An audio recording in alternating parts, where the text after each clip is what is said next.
Lives of the Most Eminent Painters, Sculptors, and Architects by Giorgio Vasari. Life of Perino del Vaga, Painter of Florence. Part 1. A truly great gift is art, who, paying no regard to abundance of riches, to high estate, or to nobility of blood, embraces, protects, and uplifts from the ground a child of poverty much more often than one wrapped in the ease of wealth. And this heaven does in order to show how much power the influences of its stars and constellations have over us, distributing more of its favors to one, and to another less. Which influences are, for the most part, the reason that we mortals come to be born with dispositions more or less fiery or sluggish, weak or strong, fierce or gentle, fortunate or unfortunate, and richer or poorer in talent. And whoever has any doubt of this will be enlightened in this present life of Perino del Vaga, a painter of great excellence and genius. This Perino, the son of a poor father, having been left an orphan as a little child and abandoned by his relatives, was guided and governed by art, whom he always acknowledged as his true mother and honored without ceasing. And the studies of the art of painting were pursued by him with such zeal and diligence that he was enabled in due time to execute those noble and famous decorations which have brought so much glory to Genoa and to Prince Doria. Wherefore we may believe without a doubt that it is heaven that raises men from those infinite depths in which they were born to that summit of greatness to which they ascend, when they prove by laboring valiantly at their works that they are true followers of the sciences that they have chosen to learn. Even as Perino chose and pursued as his vocation the art of design, in which he proved himself full of grace and most excellent, or rather absolutely perfect. And he not only equaled the ancients in stucco work, but also equaled the best modern craftsmen in the whole field of painting, displaying all the excellence that could possibly be desired in a human intellect that seeks, in solving the difficulties of that art, to achieve beauty, grace, charm, and delicacy with coloring, and with every other kind of ornament. But let us speak more particularly of his origin. There lived in the city of Florence one Giovanni Buonaccorsi, who entered the service of Charles VIII, King of France, and fought in his wars, and being a spirited and open-handed young man, spent all that he possessed in that service and in gaming, and finally lost his life therein. To him was born a son, who received the name of Piero. And this son, after being left as an infant of 2 months old without his mother, who died of plague, was reared in the greatest misery at a farm, being suckled by a goat until his father, having gone to Bologna, took as his second wife a woman whose husband and children had died of plague. And she, with her plague-infected milk, finished nursing Piero, who was now called Pierino, a pet name such as it is a general custom to give to little children, and retained that name ever afterwards. He was then taken to Florence by his father, who, on returning to France, left him with some relatives, and they, either because they had not the means or because they would not accept the burdensome charge of maintaining him, and having him taught some ingenious vocation, placed him with the apothecary of the Pina d'Oro, to the end that he might learn that calling. But, not liking that profession, he was taken as shopboy by the painter Andrea de Ceri, who was pleased with the air and the ways of Perino, and thought that he saw in him a certain lively spirit of intelligence from which it might be hoped that in time some good fruits would issue from him. Andrea was no great painter, quite commonplace indeed, and one of those who stand openly and publicly in their workshops, executing any kind of work, however mean. And he was wont to paint every year for the festival of San John certain wax tapers which were carried as offerings, as they still are, together with the other tributes of the city, for which reason he was called Andrea de Ceri, and from that name Perino was afterwards called for some time Perino de Ceri. Andrea then took care of Perino for some years, teaching him the rudiments of art as well as he could, but when the boy had reached the age of 11 he was forced to seek for him some master better than himself, and so, having a straight friendship with Ridolfo, the son of Domenico Ghirlandaio, who, as will be related, was held to be able and well practiced in painting, Andrea de Ceri placed Perino with him, to the end that he might give his attention to design, and strive with all the zeal and love at his command to make in that art the proficience of which his great genius gave promise. Whereupon, pursuing his studies among the many young men whom Ridolfo had in his workshop, all engaged in learning art, in a short time Perino came to surpass all the rest, so great were his ardor and his eagerness. Among them was one named Toto del Nunziata, who was to him as a spur to urge him on continually.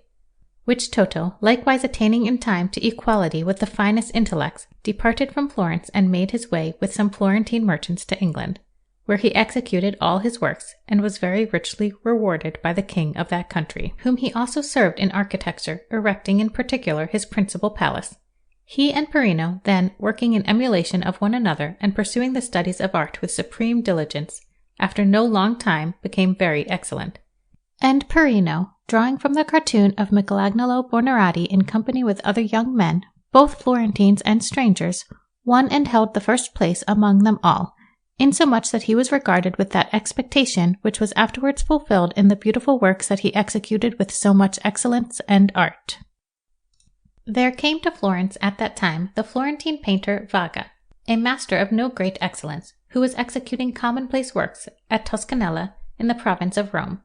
Having a superabundance of work, he was in need of assistance, and he desired to take back with him a companion and also a young man who might help him in design in which he was wanting and in the other matters of art. Now this painter, having seen Perino drawing in the workshop of Ridolfo together with the other young men, found him so superior to them all that he was astonished, and, what is more, he was pleased with his appearance and his ways. For Perino was a beautiful youth, most courteous, modest, and gentle, and every part of his body was in keeping with the nobility of his mind. Wherefore Vaga was so charmed with him that he asked him whether he would go with him to Rome,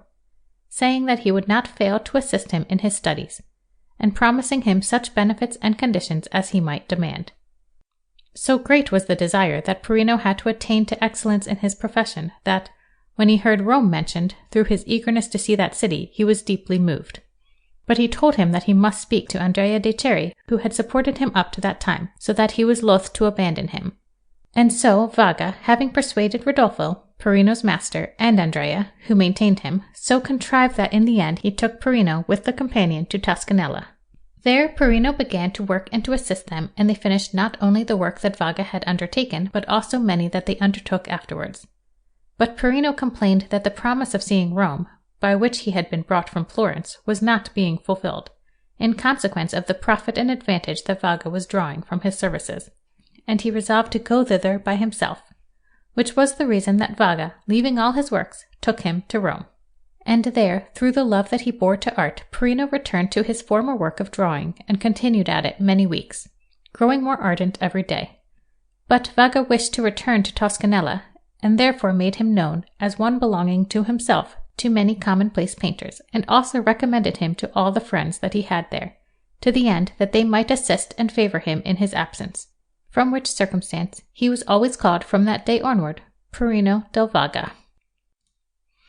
Thus, left in Rome and seeing the ancient works of sculpture and the marvelous masses of buildings reduced for the most part to ruins, Perino stood lost in admiration at the greatness of the many renowned and illustrious men who had executed those works. And so, becoming ever more and more aflame with love of art, he burned unceasingly to attain to a height not too far distant from those masters, in order to win fame and profit for himself with his works, even as had been done by those at whom he marveled as he beheld their beautiful creations.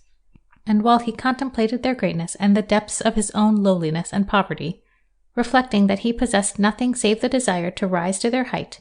and that having no one who might maintain him and provide him with the means to live, he was forced, if he wished to remain alive, to labor at work for those ordinary shops, now with one painter and now with another, after the manner of the day laborers in the fields, a mode of life which so hindered his studies, he felt infinite grief and pain in his heart at not being able to make as soon as he would have liked that proficience to which his mind, his will, and his necessities were urging him. He made the resolve, therefore, to divide his time equally, working half the week at day work, and during the other half devoting his attention to design, and to this second half he added all the feast days, together with a great part of the nights, thus stealing time from time itself, in order to become famous and to escape from the hands of others so far as it might be possible. Having carried this intention into execution, he began to draw in the chapel of Pope Julius, where the vaulting had been painted by Michelagnolo Buonarroti, following both his methods and the manner of Raphael d'Urbino, and then going on to the ancient works in marble, and also to the grotesques in the grottos under the ground, which pleased him through their novelty. He learned the methods of working in stucco, gaining his bread meanwhile by grievous labor, and enduring every hardship in order to become excellent in his profession. Nor had any long time passed before he became the best and most finished draughtsman that there was among all who were drawing in Rome, for the reason that he had, perhaps, a better knowledge of muscles and of the difficult art of depicting the nude than many others who were held to be among the best masters at that time. Which was the reason that he became known not only to the men of his profession, but also to many lords and prelates, and in particular Giulio Romano and Giovan Francesco, called Il Fattore, disciples of Raffaello de Urbino, having praised him not a little to their master, roused in him a desire to know Perino and to see his works in drawing, which having pleased him, and together with his work, his manner, his spirit, and his ways of life, he declared that among all the young men that he had known, Perino would attain to the highest perfection in that art. Meanwhile, Raffaello de Urbino had built the papal loggie by the command of Leo X, and the same pope ordered that Raphaello should also have them adorned with stucco, painted and gilded according as it should seem best to him. Thereupon Raphaello placed at the head of that enterprise for the stucco work and the grotesques Giovanni da Udine, who was very excellent and without an equal in such works, but mostly in executing animals, fruits, and other little things. And since he had chosen in Rome and summoned from other parts a great number of masters, he had assembled together a company of men, each very able at his own work. One in stucco, another in grotesques, a third in foliage, a fourth in festoons, another in scenes, and others in other things. And according as they improved, they were brought forward and paid higher salaries, so that by competing in that work many young men attained to great perfection, who were afterwards held to be excellent in their various fields of art. Among that company, Perino was assigned to Giovanni da Udine by Raffaello, to the end that he might execute grotesques and scenes together with the others, and he was told that according as he should acquit himself, so he would be employed by Giovanni. And thus, laboring out of emulation and in order to prove his powers and make proficience, before many months had passed Perino was held to be the first among all those who were working there, both in drawing and in coloring. The best, I say, the most perfect in grace and finish, and he who could execute both figures and grotesques in the most delicate and beautiful manner, to which clear testimony and witness are borne by the grotesques, festoons, and scenes by his hand that are in that work, which, besides surpassing the others, are executed in much more faithful accord with the designs and sketches that Raffaello made for them. This may be seen from a part of those scenes in the center of the loggia on the vaulting, where the Hebrews are depicted crossing over the Jordan with the sacred ark, and also marching round the walls of Jericho, which fall into ruin, and the other scenes that follow, such as that of Joshua causing the sun to stand still during the combat with the Amorites. Among those painted in imitation of bronze on the base, the best are likewise those by the hand of Perino, namely, Abraham sacrificing his son, Jacob wrestling with the angel, Joseph receiving his 12 brethren, the fire descending from heaven and consuming the sons of Levi, and many others, which there is no need to name, for their number is very great, and they can be distinguished from the rest. At the beginning of the loggia also, where one enters, he painted scenes from the New Testament, the Nativity and the baptism of Christ, and his Last Supper with the Apostles, which are very beautiful. Besides which, below the windows, as has been said, are the best scenes painted in the color of bronze that there are in the whole work. These labors cause every man to marvel, both the paintings and the many works in stucco that he executed there with his own hand, and his coloring, moreover, is much more pleasing and more highly finished than that of any of the others. This work was the reason that he became famous beyond all belief. Yet this great praise did not send him to sleep, but rather, since genius grows with praise, inspired him with even more zeal, and made him almost certain that by persisting he would come to win those fruits and honors that he saw every day in the possession of Raffaello da Urbino and Michelagnolo Buonarroti, and he labored all the more willingly because he saw that he was held in estimation by Giovanni da Udine and by Raffaello, and was employed in works of importance. He always showed extraordinary deference and obedience towards Raffaello, honoring him in such a manner that he was beloved by Raffaello as a son. There was executed at this time, by order of Pope Leo, the vaulting of the Hall of the Pontiffs, which is that through which one passes by way of the loggie into the apartments of Pope Alexander VI, formerly painted by Pinturicchio, and that vaulting was painted by Giovanni da Udine and Perino. They executed in company the stucco work and all those ornaments, grotesques, and animals that are to be seen there,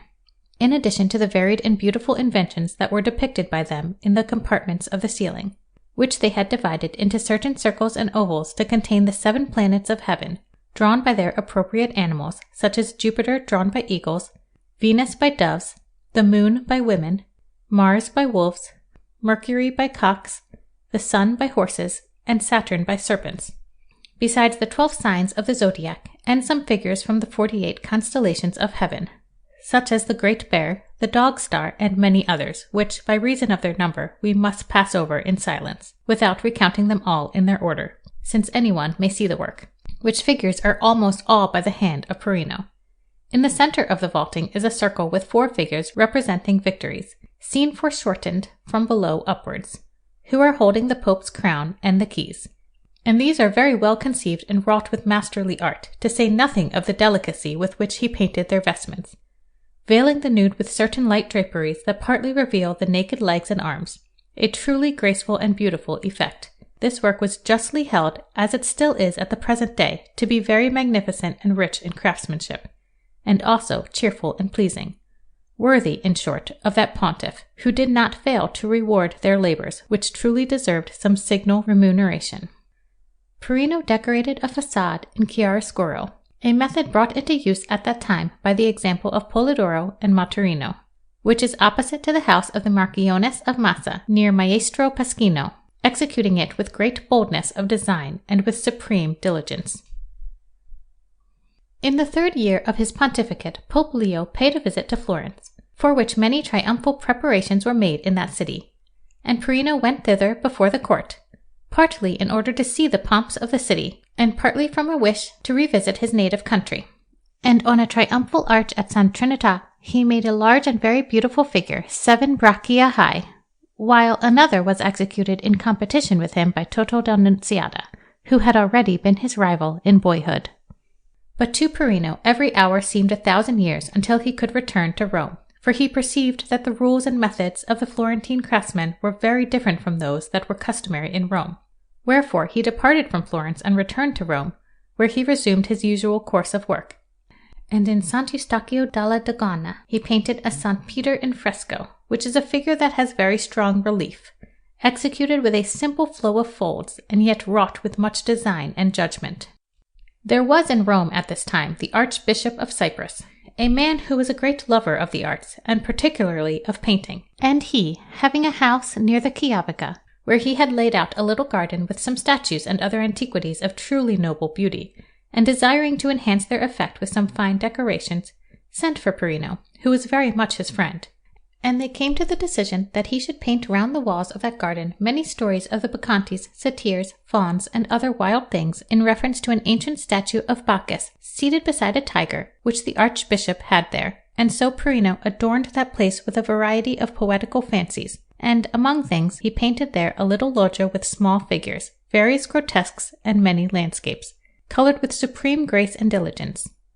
This work has been held by craftsmen, as it always will be, to be worthy of the highest praise, and it was the reason that he became known to the Fugger family, merchants of Germany, who, having built a house near the Banchi on the way to the church of the Florentines, and having seen Perino's work and liked it, caused him to paint there a courtyard and a loggia with many figures, all worthy of the same praise as the other works by his hand, for in them may be seen much delicacy and grace and great beauty of manner.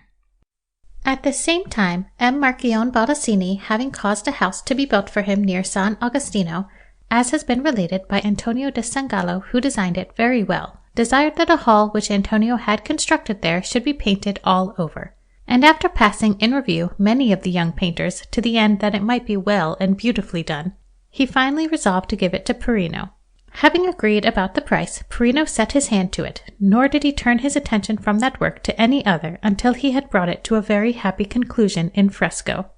In that hall he had made compartments by means of pilasters, which have between them niches great and small. In the larger niches are various figures of philosophers, 2 in each niche, and in some 1 only, and in the smaller niches are little boys, partly naked and partly draped in veiling, while above those small niches are some heads of women, painted in imitation of marble.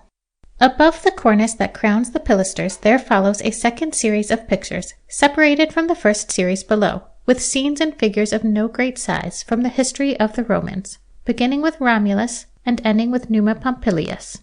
There are, likewise, various ornaments in imitation of different kinds of marble. And over the beautiful chimney-piece of stone is a figure of peace, burning arms and trophies, which is very lifelike.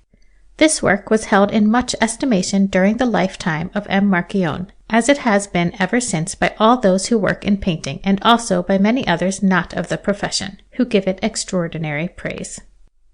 In the convent of the nuns of Santa Anna, Perino painted a chapel in fresco with many figures, which was executed by him with his usual diligence. And on the altar in Santo Stefano del Cacco he painted in fresco, for a Roman lady, a Pietà with the dead Christ in the lap of Our Lady, with a portrait from life of that lady, which still has the appearance of a living figure. And the whole work is very beautiful and executed with great mastery and facility. And he, setting his hand to the work, painted there a Christ in the act of crowning the Madonna. And in the background he made a Glory, with a choir of seraphim and angels clothed in light and delicate draperies, who are scattering flowers, and other children of great beauty and variety. And on the sides of the tabernacle he painted saints, San Sebastian on one side and Santo Anthony on the other. This work was executed truly well, and was equal to the others by his hand, which were always full of grace and charm. A certain protonotary had erected a chapel of marble on 4 columns in the Minerva, and desiring to leave an altarpiece there in memory of himself, even if it were but a small one, he came to an agreement with Perino, whose fame he had heard, and commissioned him to paint it in oils. And he chose that the subject should be the deposition of Christ from the cross, which Perino set himself to execute with the greatest possible zeal and diligence. In this picture he represented him as already laid upon the ground, surrounded by the Maries weeping over him, in whose gestures and attitudes he portrayed a melting pity and sorrow. Besides which there are Nicodemuses and other figures that are much admired, all woeful and afflicted at seeing the sinless Christ lying dead. But the figures that he painted most divinely were those of the 2 thieves, left fixed upon the crosses, which, besides appearing to be real dead bodies, reveal a very good mastery over muscles and nerves, which this occasion enabled him to display. Wherefore, to the eyes of him who beholds them, their limbs present themselves all drawn in that violent death by the nerves, and the muscles by the nails and cords. There is in addition a landscape wrapped in darkness, counterfeited with much judgment and art, and if the inundation which came upon Rome after the sack had not done damage to this work, covering more than half of it, its excellence would be clearly seen. But the water so softened the gesso, and caused the wood to swell in such sort, that all the lower part that was soaked has peeled off too much for the picture to give any pleasure. Nay, it is a grief and a truly heart-rending sorrow to behold it, for it would certainly have been one of the most precious things in all Rome. There was being rebuilt at this time, under the direction of Jacopo Sansovino, the church of San Marcello in Rome, a convent of Servite friars, which still remains unfinished. And when they had carried the walls of some chapels to completion, and had roofed them, those friars commissioned Perino to paint in one of these, as ornaments for a Madonna that is worshipped in that church, 2 figures in separate niches, San Joseph and San Filippo, a Servite friar and the founder of that order, one on either side of the Madonna. These finished, he painted above them some little boys that are perfect, and in the center of the wall he placed another standing upon a dado, which has upon his shoulders the ends of 2 festoons, which he directs towards the corners of the chapel, where there are 2 other little boys who support them, being seated upon them with their legs in most beautiful attitudes. All this he executed with such art, such grace, and so beautiful a manner, and gave to the flesh a tint of color so fresh and so soft, that one might say that it was real flesh rather than painted. And certainly these figures may be held to be the most beautiful that ever any craftsman painted in fresco, for the reason that there is life in their eyes and movement in their attitudes, and with the mouth they make as if to break into speech and say that art has conquered nature, and that even art declares that nothing more than this can be done in her. This work was so excellent in the sight of all good judges of art that he acquired a great name thereby, although he had executed many works, and what was known of his great genius in his profession was well known, and he was therefore held in much more account and greater estimation than ever before. For this reason, Lorenzo Pucci, Cardinal Santiquattro, who had taken over a chapel on the left hand beside the principal chapel in the Trinità, a convent of Calabrian and French friars, who were the habit of San Francis of Paola, allotted it to Perino, to the end that he might paint there in fresco the life of Our Lady. Which having begun, Perino finished all the vaulting and a wall under an arch, and on the outer side also, over an arch of the chapel, he painted 2 prophets, 4 brachia and a half in height, representing Isaiah and Daniel, who in their great proportions reveal all the art, excellence of design, and beauty of coloring that can be seen in their perfection only in a picture executed by a great craftsman.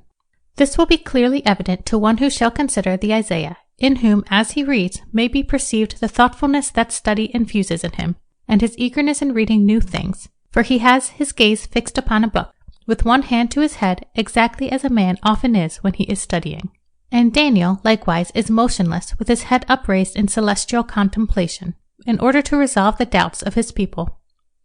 Between these figures are 2 little boys who are upholding the escutcheon of the cardinal, a shield of beautiful shape. And these boys, besides being so painted as to seem to be of flesh, also have the appearance of being in relief. The vaulting is divided into 4 scenes, separated one from another by the cross, that is, by the ribs of the vaulting.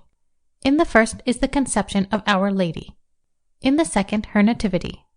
In the third, the scene when she ascends the steps of the temple.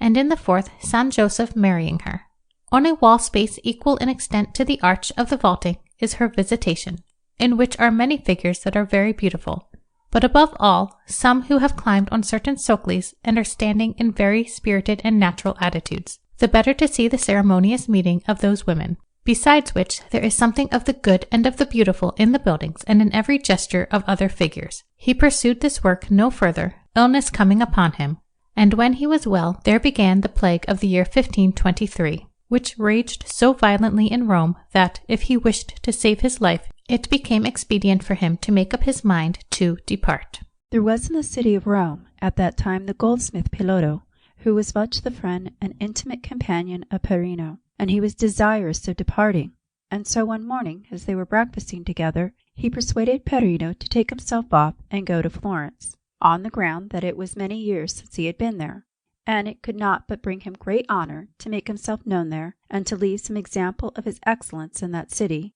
saying also that, although Andrea de Ceri and his wife, who had brought him up, were dead, nevertheless, as a native of that country, if he had no possessions there, he had his love for it. Wherefore, after no long time,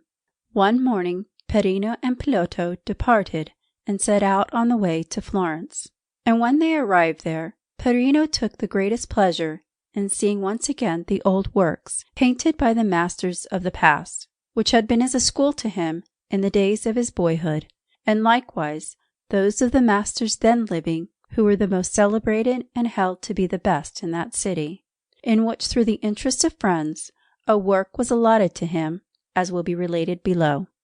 It happened one day that many craftsmen having assembled in his presence to do him honor, painters, sculptors, architects, goldsmiths, and carvers in wood and marble, who had gathered together according to the ancient custom, some to see Perino, to keep him company, and to hear what he had to say, many to learn what difference in practice there might be between the craftsmen of Rome and those of Florence, but most of them to hear the praise and censure that craftsmen are wont often to give to one another. It happened, I say, that thus discoursing together of one thing and another, and examining the works, both ancient and modern, in the various churches, they came to that of the Carmine, in order to see the chapel of Masaccio. There everyone gazed attentively at the paintings, and many various opinions were uttered in praise of that master, all declaring that they marveled that he should have possessed so much judgment as to be able in those days, without seeing anything but the work of Giotto, to work with so much of the modern manner in the design, in the coloring, and in the imitation of nature, and that he should have solved the difficulties of his art in a manner so facile. Not to mention that among all those who had worked at painting, there had not as yet been one who had equaled him in strength of relief, in resoluteness, and in mastery of execution. This kind of discourse much pleased Perino, and to all those craftsmen who spoke, thus he answered in these words: I do not deny that what you say, and even more, may be true, but that there is no one among us who can equal this manner. That I will deny with my last breath. Nay, I will declare, if I may say it with the permission of the company, not in contempt, but from a desire for the truth, for that I know many both more resolute and richer in grace, whose works, are no less lifelike in the painting than these, and even much more beautiful. And I, by your leave, I who am not the first in this art, am grieved that there is no space near these works wherein I might be able to paint a figure. For before departing from Florence, I would make a trial beside one of these figures, likewise in fresco, to the end that you might see by comparison whether there be not among the moderns one who has equalled him. Among their number was a master who was held to be the first painter in Florence, and he, being curious to see the work of Perino, and perhaps wishing to lower his pride, put forward an idea of his own, which was this: "Although," said he, "all the space here is full, yet, since you have such a fancy, which is certainly a good one, and worthy of praise, there, on the opposite side, where there is the St. Paul by his hand, a figure no less good and beautiful than any other in the chapel, is a space in which you may easily prove what you say by making another apostle, either beside that St. Peter by Masolino, or beside the St. Paul of Masaccio, whichever you may prefer." The St. Peter was nearer the window, and the space beside it was greater and the light better, besides which it was a figure no less beautiful than the St. Paul. Everyone therefore urged Perino to do it, because they had a great desire to see that Roman manner, besides which many said that he would be the means of taking out of their heads the fancy that they had nursed in their minds for so many decades, and that if his figure should prove to be the best, all would run after modern works. Wherefore, persuaded by that master who told him at last that he ought not to disappoint the entreaties and expectations of so many lofty intellects, particularly since it would not take longer than 2 weeks to execute a figure in fresco, and they would not fail to spend years in praising his labors, Perino resolved to do it, although he who spoke thus had an intention quite contrary to his words. Being persuaded that Perino would by no means execute anything much better than the work of those craftsmen who were considered to be the most excellent at that time, Perino then undertook to make this attempt, and having summoned by common consent Messer Giovanni de Pisa, the prior of the convent, they asked him for the space for the execution of the work, which he granted to them with truly gracious courtesy, and thus they took measurements of the space with the height and breadth, and went away. An apostle was then drawn by Perino in a cartoon, in the person of St. Andrew, and finished with the greatest diligence. Whereupon Perino, having first caused the staging to be erected, was prepared to begin to paint it. But before this, on his arrival in Florence, his many friends, who had seen most excellent works by his hand in Rome, had contrived to obtain for him the commission for that work in fresco which I mentioned, to the end that he might leave some example of his handiwork in Florence, which might demonstrate how spirited and how beautiful was his genius for painting, and also to the end that he might become known and perchance be set to work on some labor of importance by those who were then governing. There were at that time certain craftsmen who used to assemble in a company called the Company of the Martyrs in the Camaldi at Florence, and they had proposed many times to have a wall that was in that place painted with the story of the martyrs being condemned to death before 2 Roman emperors, who, after they had been taken in battle, caused them to be crucified in the wood and hanged on trees. This story was suggested to Perino, and although the place was out of the way, and the price small, so much was he attracted by the possibilities of invention in the story and by the size of the wall, that he was disposed to undertake it. Besides which, he was urged not a little by those who were his friends, on the ground that the work would establish him in that reputation which his talent deserved among the citizens, who did not know him, and among his fellow craftsmen in Florence, where he was not known save by report. Having then determined to do the work, he accepted the undertaking and made a small design, which was held to be a thing divine. And having set his hand to making a cartoon as large as the whole work, he never left off laboring at it, and carried it so far that all the principal figures were completely finished. And so the apostle was abandoned, without anything more being done.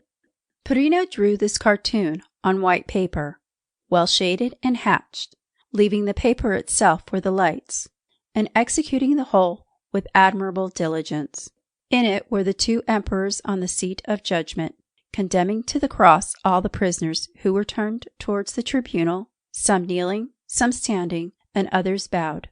but all naked and bound in different ways, and writhing with piteous gestures in various attitudes, revealing the trembling of the limbs at the prospect of the severing of the soul from the body in the agony and torment of crucifixion.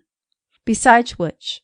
there were depicted in those heads the constancy of faith in the old and the fear of death in the young, and in others the torture that they suffer from the strain of the cords on their bodies and arms.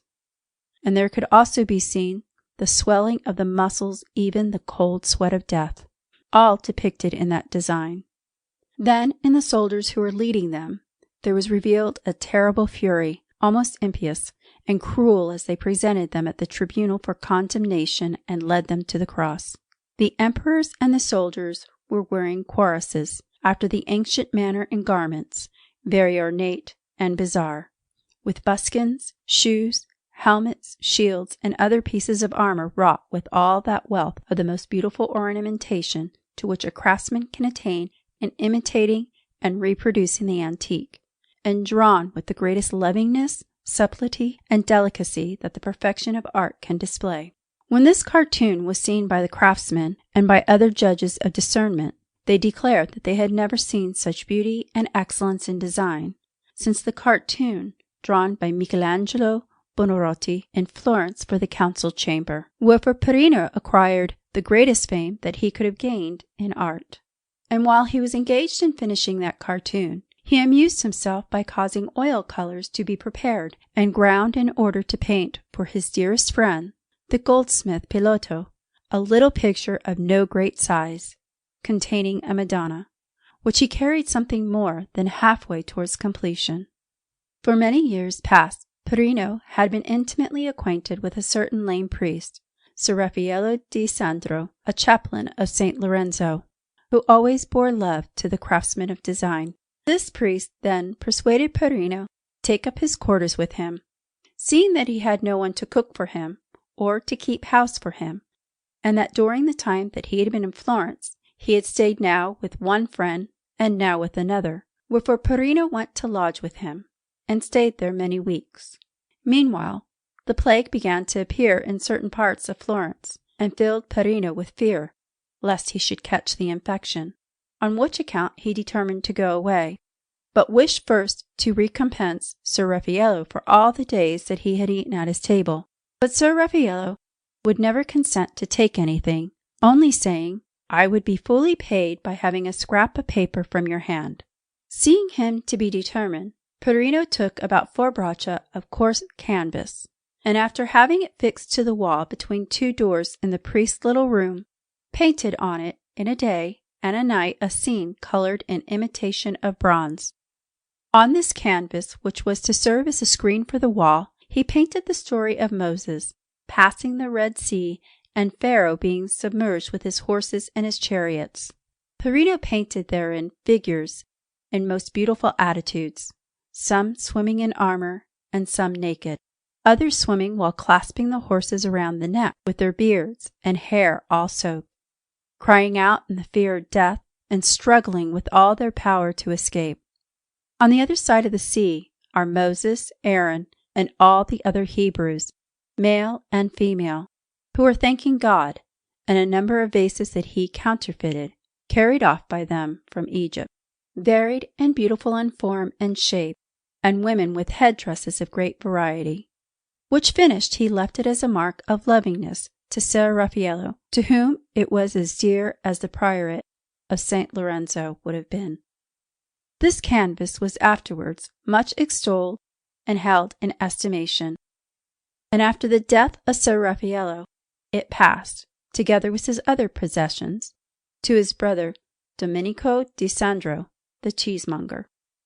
Departing then from Florence, Perino abandoned the work of the martyrs, which caused him great regret, and certainly, if it had been in any other place but the Camaldi, he would have finished it. But considering that the officials of health had taken that very convent of Camaldi for those infected with the plague. He thought it better to save himself than to leave fame behind him in Florence, being satisfied that he had proved how much he was worth in the design. The cartoon, with his other things, remained in the possession of the goldsmith Giovanni da Udine, his friend, who died in the plague, and after that it fell into the hands of Pilotto, who kept it spread out in his house for many years, showing it readily as a very rare work to every person of intelligence. But I do not know what became of it after the death of Pilotto. Perino stayed for many months in various places, seeking to avoid the plague. But for all this, he never spent his time in vain, for he was continually drawing and studying the secrets of art. And when the plague had ceased, he returned to Rome and gave his attention to executing little works, of which I shall say nothing more. In the year 1523 came the election of Pope Clement VII, which was the greatest of blessings for the arts of painting and sculpture, which had been so kept down by Adrian VI during his lifetime, that not only had nothing been executed for him, but, as had been related in other places, not delighting in them, or rather holding them in detestation. He had brought it about that no other person delighted in them, or spent money upon them, or employed a single craftsman. Then, therefore, after the election of the new pontiff, Perino executed many works. Afterwards it was proposed that Giulio Romano and Giovan Francesco, called Il Fattore, should be made heads of the world of art in place of Raphael, who was dead, to the end that they might distribute the various works to the others, according to the previous custom. But Perino, in executing an escutcheon of the Pope in fresco over the door of Cardinal Cicerino, after the cartoon of Giulio Romano, acquitted himself so excellently well that they doubted whether he would not be preferred to themselves, because although they were known as the disciples of Raphael and as the heirs to his possessions, they had not inherited the whole of the art and grace that he used to give to his figures with colors. Giulio and Giovan Francesco, therefore, made up their minds to attach Perino to themselves, and so, in the holy year of Jubilee, 1525, they gave him Caterina, the sister of Giovan Francesco, for wife, to the end that the perfect friendship which had been maintained between them for so long might be converted into kinship. Thereupon, continuing the works that he had in hand, no long time had passed when, on account of the praises bestowed upon him for the first works executed by him in St. Marcello, it was resolved by the prior of that convent and by certain heads of the Company of the Crocifisso, which has a chapel there built by its members as a place of assembly, that the chapel should be painted, and so they allotted this work to Perino, in the hope of having some excellent painting by his hand. Perino, having caused the staging to be erected, began his work, and in the center of the barrel-shaped vaulting he painted the scene when God, after creating Adam, takes his wife Eve from his side. In this scene Adam, a most beautiful naked figure, painted with perfect art, is seen lying overcome by sleep, while Eve, with great vivacity, rises to her feet with the hands clasped, and receives the benediction of her Maker, the figure of whom is depicted in grave aspect and sublime in majesty, standing with many draperies about him, which curve around his nude form with their borders. On one side, on the right hand, are two evangelists, St. Mark and St. John, the first of whom Perino finished entirely, and also the second with the exception of the head and a naked arm. Between these two evangelists, by the way of ornament, he made two little boys embracing a candelabrum, which are truly of living flesh, and the evangelists, likewise in the heads, the draperies, the arms, and all that he painted in them with his own hand, are very beautiful. While he was executing this work, he suffered many interruptions from illness and from other misfortunes, such as happen every day to all who live in this world. Besides which, it is said that the men of the company also ran short of money, and so long did this business drag on that in the year 1527 there came upon them the ruin of Rome, when that city was given over to sack. Many craftsmen were killed, and many works destroyed or carried away. Whereupon Perino, caught in that turmoil, and having a wife and a baby girl, ran from place to place in Rome with the child in his arms, seeking to save her, and finally, poor wretch, was taken prisoner and reduced to paying a ransom, which hit him so hard that he was like to go out of his mind. When the fury of the sack had abated, he was so crushed down by the fear that still possessed him that all thought of art was worlds away from him. But nevertheless he painted canvases in gouache and other fantasies for certain Spanish soldiers, and after regaining his composure he lived like the rest in some poor fashion. Alone among so many, Bavera, who had the engravings of Raphael, had not lost much. Wherefore, moved by the friendship that he had with Perino, and wishing to employ him, he commissioned him to draw some of the stories of the gods, transforming themselves in order to achieve the consummation of their loves. These were engraved on copper by Jacopo Caraglio, an excellent engraver of prints, who acquitted himself so well in the matter of these designs, that preserving the outlines and manner of Perino, and hatching the work with beautiful facility, he sought also to impart in the gravings that grace and that delicacy which Perino had given to the drawings.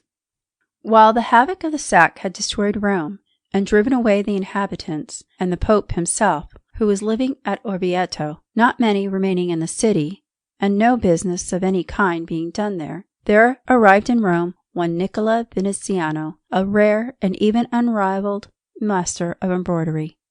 the servant of Prince Doria. He, moved by his long-standing friendship with Perino, and being a man who always favored and wished well to the men of our arts, persuaded him to leave that misery and set out for Genoa, promising that he would so go to work for that prince, who was a lover of art and delighted in painting, that he would commission Perino to execute some big works, and saying moreover that His Excellency had often told him that he would like to have a suite of rooms adorned with handsome decorations. It did not take much to persuade Perino, for he was oppressed by want and burning with desire to leave Rome, and he determined to depart with Nicola. Having therefore made arrangements for leaving his wife and daughter well cared for by relatives in Rome, and having put all his affairs in order, he set off for Genoa. Arriving there and making himself known to that prince by means of Nicola, his coming was as welcome to His Excellency as any agreeable experience that he had ever had in all his life. He was received therefore with the greatest possible warmth and gladness, and after many conversations and discussions, they finally arranged that he should begin the work, and they decided that he should execute a palace adorned with stucco work and with pictures in fresco, in oils, and of every kind, which I will strive to describe as briefly as I am able, with all the rooms, pictures, and general arrangement, saying nothing as to where Perino first began to labor, to the end that I may not obscure his work,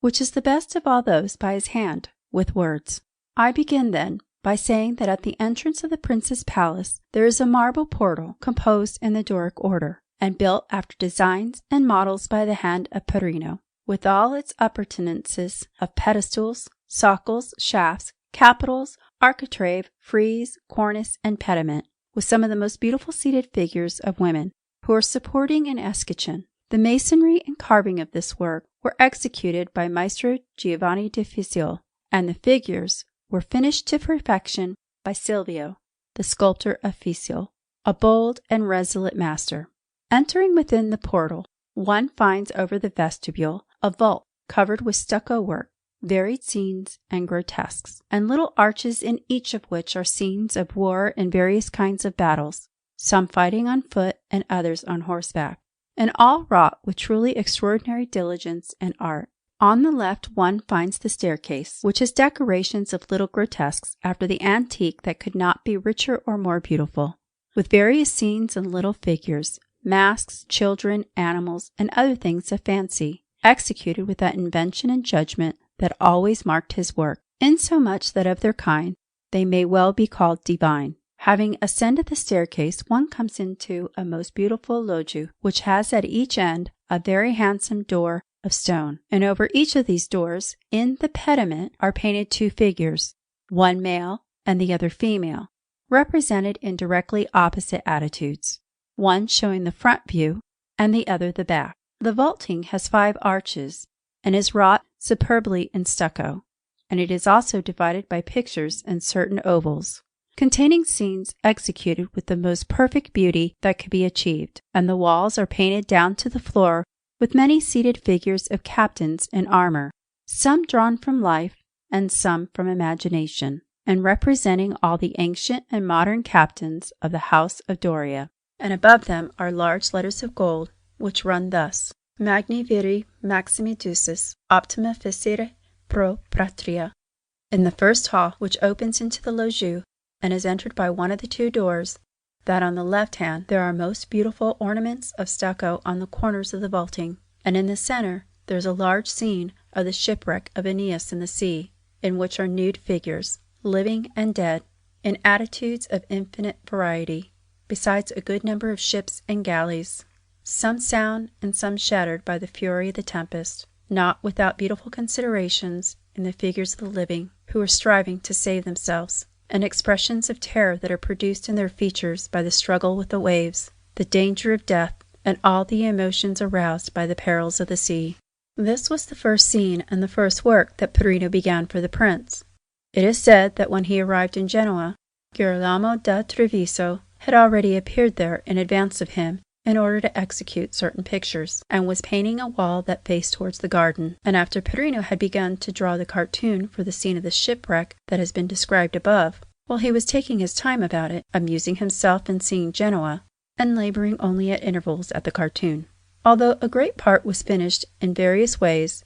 and those nudes were drawn, some in chiaroscuro, some in charcoal, and others in black chalk, some being drawn in imitation of gradine work, others shaded, and others again only outlined. While I say Perino was going on in this way, without beginning to paint, Girolamo da Treviso murmured against him, saying, "Cartoons, and nothing but cartoons. I have my art at the tip of my brush," decrying him very often in this or some other similar manner. It came to the ears of Perino, who took offense, straightway caused his cartoon to be fixed to the vaulting where the scene was to be painted, and the boards of his staging to be removed in many places, to the end that the work might be seen from below, and then he threw open the hall, which hearing, all Genoa ran to see it, and amazed by Perino's grand design, they praised him to the skies. Thither, among others, went Girolamo da Treviso, who saw what he had never thought to see from the hand of Perino, whereupon, dumbfounded by the beauty of the work, he departed from Genoa without asking leave of Prince Doria, and returned to Bologna, where he lived. Perino was thus left alone in the service of the prince, and finished that hall, painting it in oils on the surface of the walls, and it was held to be, as indeed it is, a thing unrivalled in its beauty, with this lovely work in stucco in the centre of the vaulting, and all around, even below the lunettes, as I have described. In the other hall, into which one enters by the right-hand door in the loggia, he executed on the vaulting works in stucco almost similar in design to those of the other, and painted pictures in fresco of Jove slaying the giants with his thunderbolts, in which are many very beautiful nudes, larger than life. In the heaven, likewise, are all the gods, who are making gestures of great vivacity and truly appropriate to their natures, amid the terrible uproar of the thunder. Besides which, the stucco work is executed with supreme diligence, and the fresco coloring could not be more beautiful, seeing that Perino was very able, indeed a perfect master, in that field. Near this he adorned 4 chambers, the ceilings of which are all wrought in stucco, and distributed among them, in fresco, are the most beautiful fables from Ovid, which have all the appearance of reality.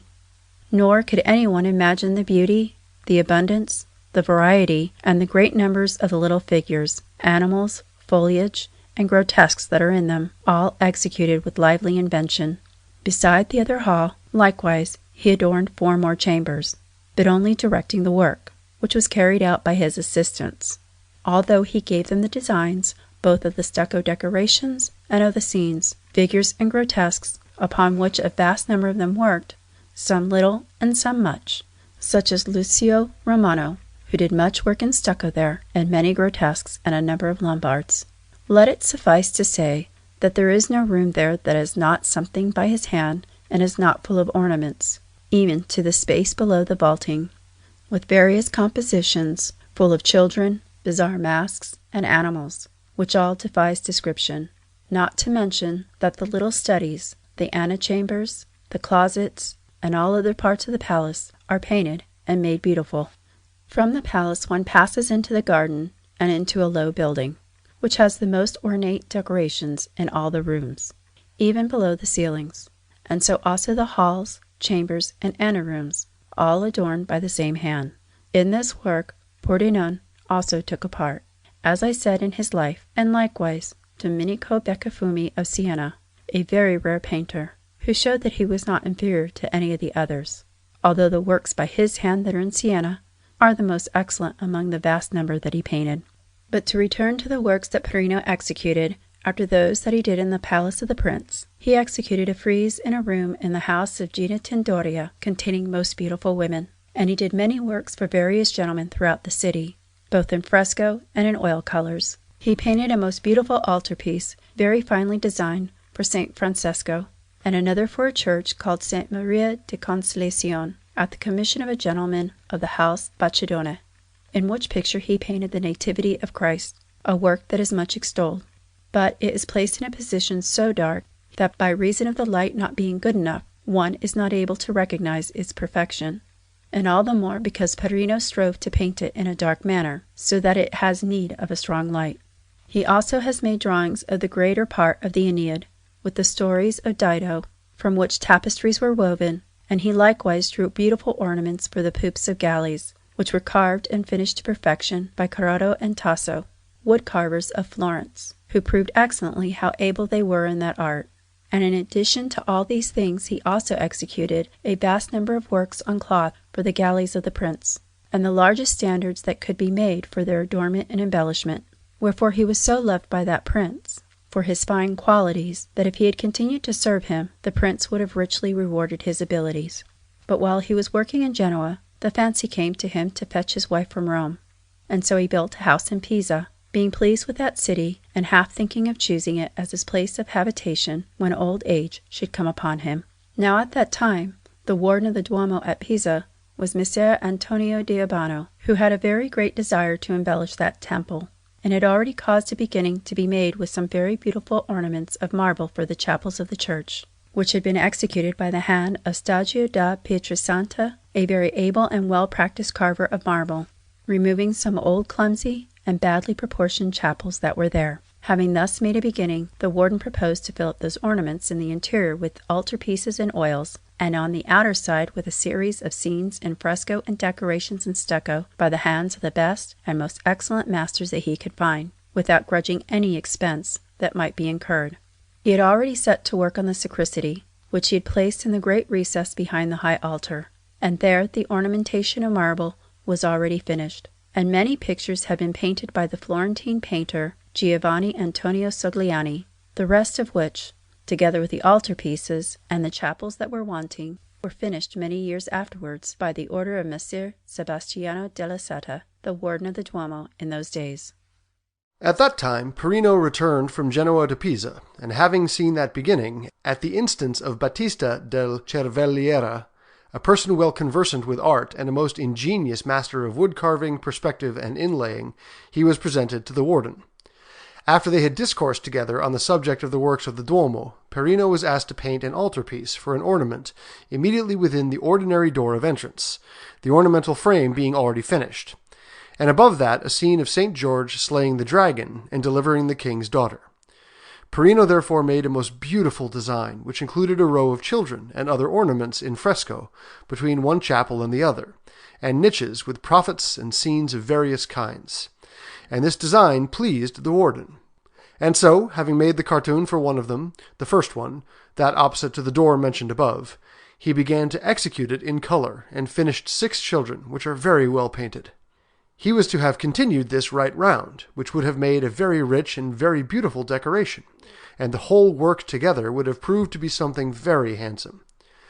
But he was seized with a desire to return to Genoa, where he had involved himself in love affairs and other pleasures, to which he was inclined at certain times. And on his departure he gave to the nuns of Santa Maffeo a little altarpiece that he had painted for them in oils, which is now in their possession in the convent. Then, having arrived in Genoa, he stayed there many months, executing other works for the prince. His departure from Pisa displeased the warden greatly, and even more the circumstance that the work remained unfinished, Wherefore he did not cease to write to him every day that he should return, or to make inquiries from Perino's wife, whom he had left in Pisa. But finally, perceiving that the matter would never end, Perino neither answering nor returning, he allotted the altarpiece of that chapel to Giovanni Antonio Sogliani, who finished it and set it into its place. Not long after this, Perino returned to Pisa, and seeing the work of Sogliani, flew into a rage, and would on no account continue what he had begun, saying that he did not choose that his pictures should serve as ornaments for those of other masters. Wherefore, so far as concerned him, that work remained unfinished. Giovanni Antonio carried it on to such purpose that he painted 4 altarpieces,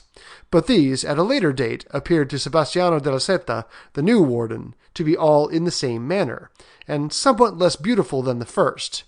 and he allotted to Domenico Beccafumi of Siena, after proving his worth from some pictures that he painted round the sacristy, which are very beautiful, an altarpiece which he executed in Pisa. This not giving as much satisfaction as the first pictures, he caused the 2 last that were wanting to be painted by Giorgio Vasari of Arezzo, and they were placed at the 2 doors beside the corner walls of the main facade of the church. Of these, as well as of many other works, both large and small, that are dispersed throughout Italy and various places abroad, it does not become me to say more, and I will leave the right of free judgment about them to all who have seen or may see them. The loss of this work caused real vexation to Perino, he having already made the designs for it, which gave promise that it would prove to be something worthy of him, and likely to give that temple great fame over and above that of its antiquities, and also to make Perino immortal. During the many years of his sojourn in Genoa, although he drew both profit and pleasure from that city, Perino had grown weary of it, as he remembered Rome in the happy days of Leo. But although, during the lifetime of Cardinal Ippolito de' Medici, he had received letters inviting him into his service, and he had been disposed to enter it, the death of that lord brought it about that he hesitated to repatriate himself. While matters stood thus, with his many friends urging his return, himself desiring it infinitely more than any of them, and several letters being exchanged, one morning, in the end, the fancy took him,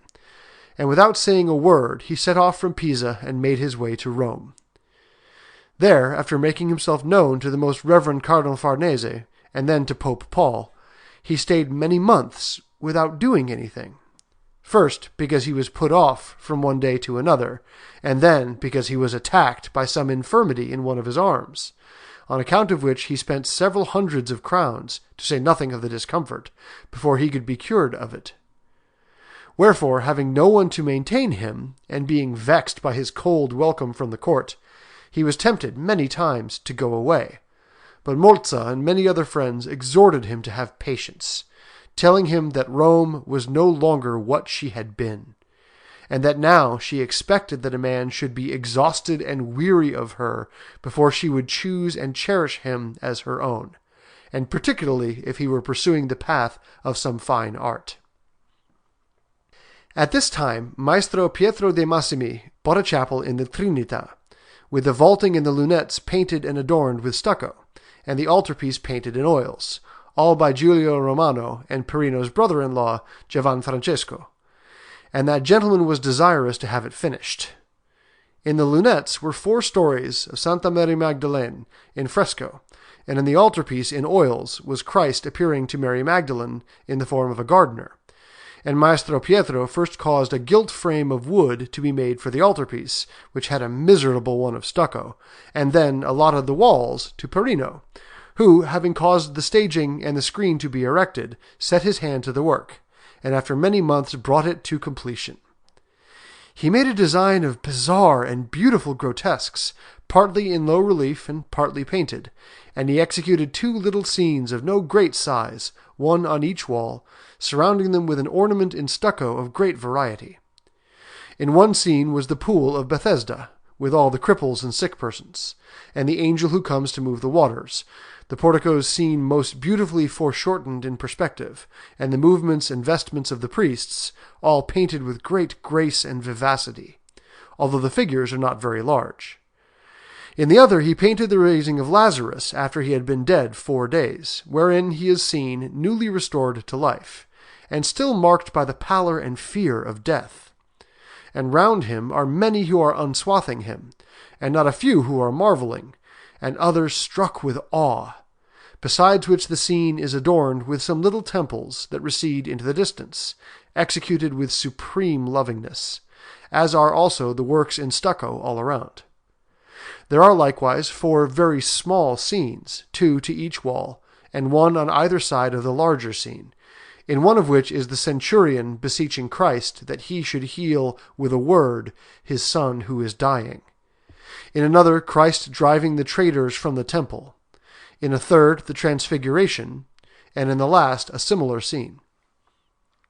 And on the projections of the pilasters within the chapel, he painted 4 figures in the guise of prophets, which, in their proportions, their excellence, and their beauty, are as well executed and finished as they could well be. In a word, the whole work was carried out with such diligence, and is so delicate, that it resembles miniature rather than painting. In it may be seen much charm and vivacity of coloring, and signs of great patience in its execution, revealing that true love which should be felt for art.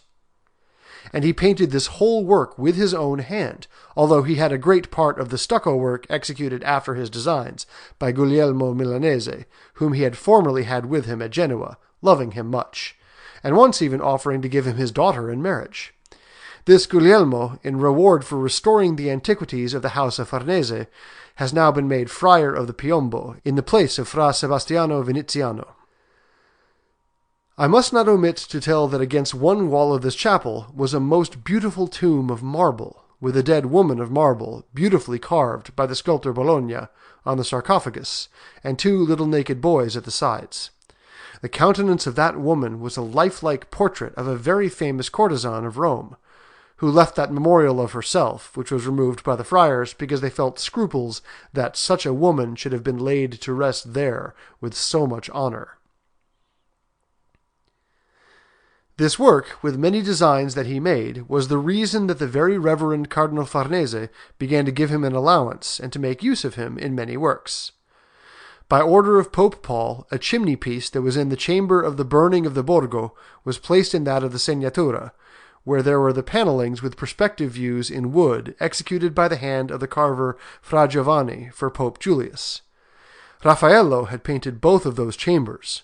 but it became necessary to repaint all the base to the scenes in the chamber of the Segnatura, which is that in which is the picture of Mount Parnassus. On which account a decorative design in imitation of marble was painted by Perino, with various terminal figures, festoons, masks, and other ornaments,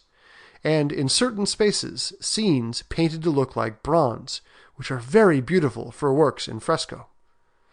In these scenes, even as above them were philosophers discoursing on philosophy, theologians on theology, and poets on poetry, were all the actions of those who have been eminent in those professions. And although he did not execute them all with his own hand, he retouched them so much a secco,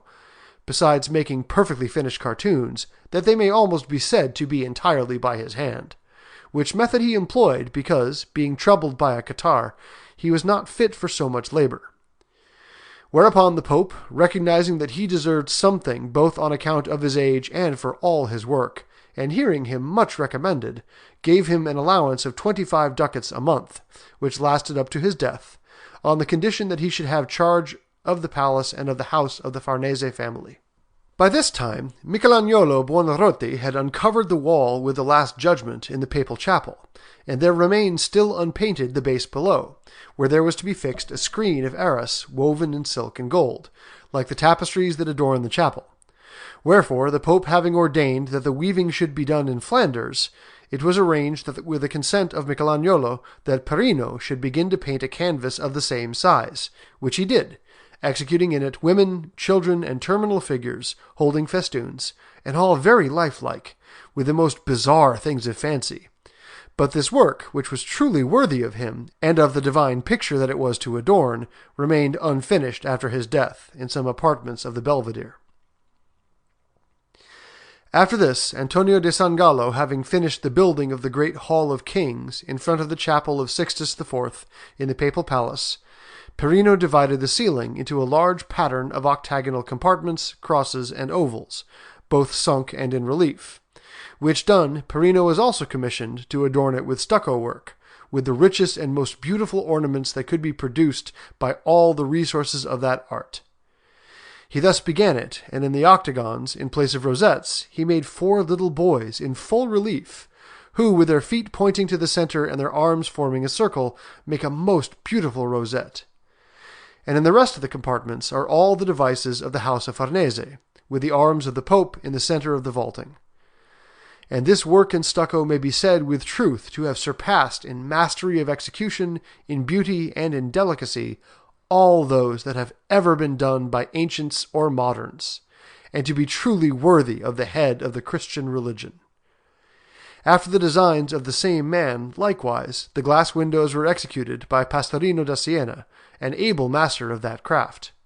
And Perino caused the walls below to be prepared with very beautiful ornaments in stucco, intending to paint scenes there with his own hand, which were afterwards continued by the painter Daniele Ricciarelli of Volterra, who, if death had not cut short the noble aspirations that he had, would have proved how the moderns have the courage not only to equal the ancients with their works, but perhaps even to surpass them by a great measure. While the stucco work of this vaulting was in progress, and Perino was considering the designs for his scenes, the old walls of the church of San Pietro at Rome were being pulled down to make way for those of the new building, and the masons came to a wall where there was a Madonna with other pictures, by the hand of Giotto, which being seen by Perino, who was in the company of Messer Niccolo Acciaiuolo, a Florentine doctor and much his friend, both of them were moved to pity for that picture, and would not allow it to be destroyed. Nay, having caused the wall to be cut away around it, they had it well braced with beams and bars of iron, and deposited below the organ of San Pietro,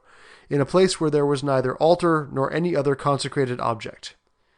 And before the wall that had been round the Madonna was pulled down, Perino copied the figure of Orso della Anguillara, the Roman senator who had crowned Maestro Francesco Petrarca on the Campidoglio, and who was at the feet of that Madonna. Round the picture of the Madonna were to be made some ornaments in stucco and painting, and together with them a memorial to a certain Niccolo Acciaiuoli, who had formerly been a Roman senator. And Perino, having made the designs, straightway set his hand to the work, and assisted by his young men and by Marcello Mantovano, his disciple, carried it out with great diligence. In the same San Pietro the sacrament did not occupy, with regard to masonry, a very honorable position. Wherefore certain deputies were appointed from the company of the sacrament, who ordained that a chapel should be built in the center of the old church by Antonio de San Gallo, partly with remains in the form of ancient marble columns, and partly with other ornaments of marble, bronze, and stucco, placing in the center a tabernacle by the hand of Donatello, by way of further adornment. And Perino executed there a very beautiful ceiling, with many minute scenes, full of figures from the Old Testament, symbolical of the sacrament.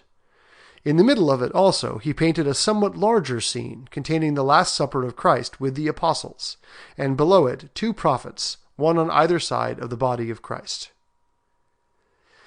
The same master likewise caused his young men to paint in the church of San Giuseppe, near the Ripetta, the chapel of that church, which was afterwards retouched and finished by himself. And he also had a chapel painted after his design in the church of San Bartolomeo in Isola, which he retouched in like manner, and caused some scenes to be painted at the high altar of San Salvatore del Lauro, with some grotesques on the vaulting, and likewise an Annunciation on the façade outside, which was executed by his pupil, Girolamo Sermonetta. Thus then, partly because he was not able, and partly because the labor wearied him, liking to design his works rather than to execute them, he pursued the same course that Raphael da Urbino had formerly followed at the end of his life. How harmful and how blameworthy is this practice is proved by the Chigi works, and by all those carried out by other hands, and is also shown by those that Perino caused to be executed in the same way. Besides which, those works of Giulio Romano's that he did not paint with his own hand have not done him much honor. And although this method pleases princes, giving them their works quickly, and perhaps benefits the craftsmen who labor upon them, yet, if they were the ablest men in the world, they could never feel that love for the works of others which a man feels for his own. Nor, however well drawn the cartoons may be, can they be imitated as exactly and as thoroughly as by the hand of their author, who, seeing the work going to ruin, in despair leaves it to fall into complete destruction. He then who thirsts for honor should do his own painting. This I can say from experience, for after I had labored with the greatest possible pains on the cartoons for the Hall of the Cancelleria in the Palace of San Giorgio in Rome, the work having to be executed with great haste in 100 days, a vast number of painters were employed to paint it, who departed so far from their outlines and their true form that I made a resolution to which I have adhered, that from that time onward no one should lay a hand on any works of mine. Whoever therefore wishes to ensure long life for his name and his works should undertake fewer, and do them all with his own hand, if he desires to obtain that full meed of honor that a man of exalted genius seeks to acquire. I say then that Perino, by reason of the number of the labors committed to his care, was forced to employ many persons, and he thirsted rather for gain than for glory, considering that he had thrown away his life and had saved nothing in his youth. And it vexed him so much to see young men coming forward to undertake work, that he sought to enroll them all under his own command, to the end that they might not encroach on his position. Now in the year 1546 there came to Rome the Venetian Tiziano da Cadore, a painter highly celebrated for his portraits, who, having formerly taken a portrait of Pope Paul at the time when His Holiness went to Busseto, without exacting any remuneration either for that or for some others that he had executed for Cardinal Farnese and Santa Fiore, was received by those prelates with the greatest honor in the Belvedere. At which a rumor arose in the court, and then spread throughout Rome, to the effect that he had come in order to paint scenes with his own hand in the Hall of Kings in the palace, where Perino was to paint them, and the stucco work was already in progress. This arrival caused much vexation to Perino, and he complained of it to many of his friends, not because he believed that Tiziano was likely to surpass him at painting historical scenes in fresco, but because he desired to occupy himself with that work peacefully and honorably until his death, and if he was to do it, he wished to do it without competition, the wall and the vaulting by Michelagnolo in the chapel close by being more than enough for him by way of comparison. That suspicion was the reason that, while Tiziano stayed in Rome, Perino always avoided him, and remained in an ill humor until his departure. The Castellan of the Castello di San Angelo, Tiberio Crispo, who was afterwards made a cardinal, being a person who delighted in our arts, made up his mind to beautify the castle, and rebuilt loggie, chambers, halls, and apartments in a very handsome manner, in order to be able to receive His Holiness more worthily when he went there. Many rooms and other ornaments were executed from the designs and under the direction of Raffaello da Montelupo, and then in the end by Antonio da San Gallo, and a loggia was wrought in stucco under the supervision of Raphael, who also made the Angel of Marble, a figure 6 braccia high, which was placed on the summit of the highest tower in the castle.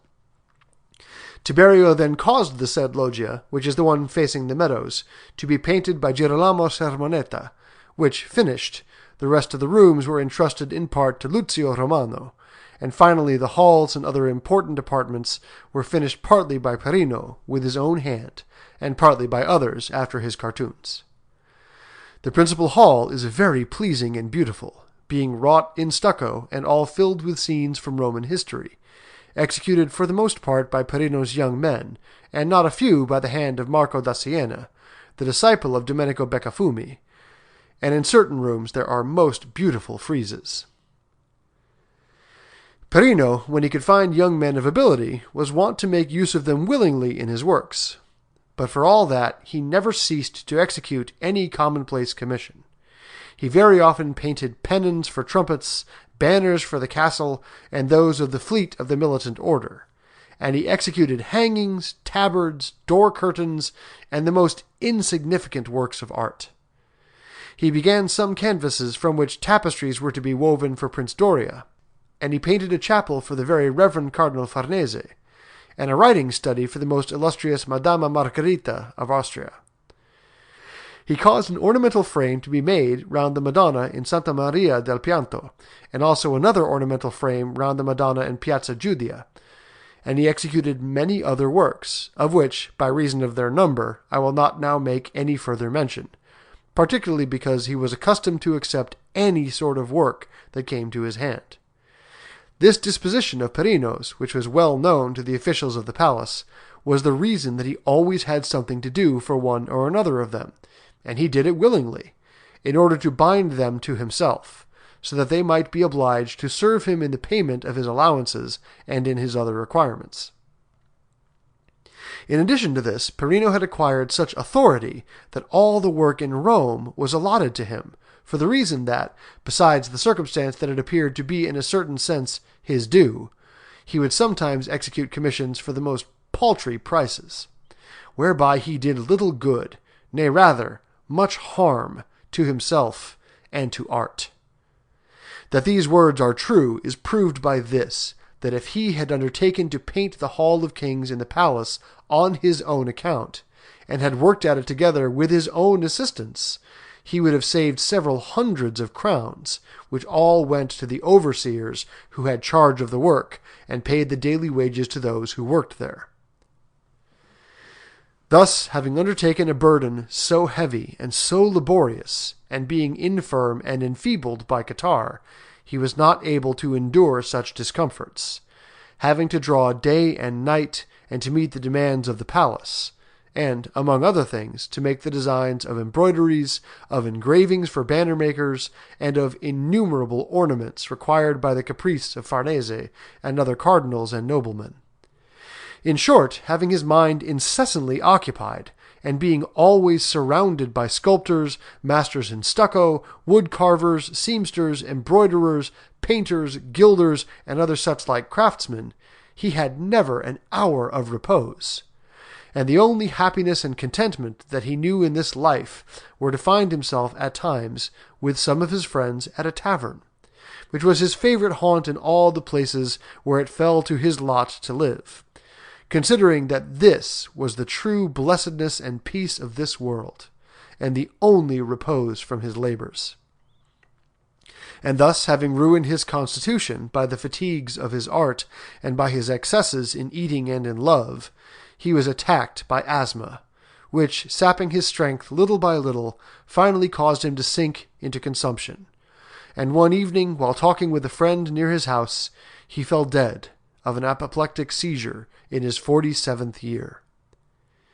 At this many craftsmen felt infinite sorrow, it being a truly great loss that art suffered, and he received honorable burial from his son-in-law, Maestro Gioseffo Cincio, the physician of Madama, and from his wife in the chapel of San Giuseppe in the Ritonda at Rome, with the following epitaph: Perino Bonacursio Vagae Florentino, qui ingenio et arte singulari egregios cum pictores permultos, tum plastus omnes facile superavit, Catharina Perina conjugi, Lavinia Bonacursia parenti, Josephus Cincius Succero carissimo et optimo facere. Vixit an 46, men 3, dies 21. Mortuus est 14 calend Novemb an Christ 1547. The place of Perino was filled by Daniello of Volterra, who had worked much with him, and who finished the two other prophets that are in the chapel of the Crocifisso in San Marcello. Daniello has also adorned a chapel in Santa Trinita most beautifully with stucco work and painting, for Signora Elena Orsina, with many other works of which mention will be made in the proper place. Perino, then, as may be seen from the works described, and from many others that might be mentioned, was one of the most versatile painters of our times, in that he assisted the craftsmen to work excellently in stucco, and executed grotesques, landscapes, animals, and all the other things of which a painter can have knowledge, using colors in fresco, in oils, and in distemper. Whence it may be said that he was the father of these most noble arts, seeing that his talents live in those who are continually imitating him in every honorable field of art. After Perino's death were published many prints taken from his drawings, such as the slaying of the giants that he executed in Genoa, 8 stories of St. Peter taken from the Acts of the Apostles, of which he made designs for the embroidering of a cope for Pope Paul III, and many other things which are known by the manner. Perino made use of many young men, and taught the secrets of art to many disciples, but the best of them all, and the one of whom he availed himself more than of any other, was Girolamo Siciliante of Sermoneta, of whom there will be an account in the proper place. His disciple likewise was Marcello Mantovano, who executed on a wall at the entrance of the Castello di San Angelo, after the design and under the direction of Perino, a Madonna with many saints in fresco, which was a very beautiful thing. But of his works as well there will be an account elsewhere. Perino left many designs at his death, some by his hand and some by others, among the latter one of the whole chapel of Michelagnolo Buonarroti, drawn by the hand of Leonardo Cunghi of Borgo a San Sepolcro, which was an excellent work. All these designs with other things were sold by his heirs, and in our book are many drawings done by him with the pen which are very beautiful.